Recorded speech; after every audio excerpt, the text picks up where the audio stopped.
Ngayon po ay magluluto ako ng pork caldereta. Ayan po ang mga ingredients: pork, bawang, sibuyas, carrots, patatas, caldereta sauce. Igisa lang po yung bawang, sibuyas, at ang pork.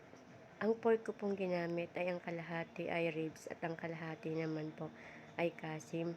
At meron din po siyang konting taba para hindi siya mag-dry.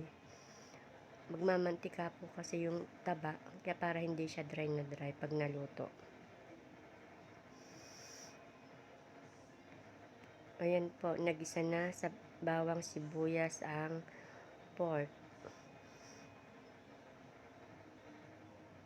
Ilagay lang po yung sauce, caldereta sauce, at yung sabaw ng beets. At pakuluin na siya, lagyan ng tubig hanggang sa lumambot. Pag malambot na, ilagay yung garbanzos, patatas, carrots, at yung bell pepper. Timplahan po ng asin or patis. At lalagyan din po natin siya ng pork cubes na nagpapalasa sa pork. Luto na ang aking pork caldereta. Ayan, lalagyan ko na siya ng all-purpose cream na nagpapakreamy sa ating pork caldereta. Luto na po ang aking pork caldereta. Ayan po.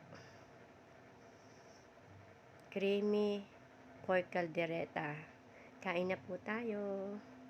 Thank you for watching my videos. God bless po.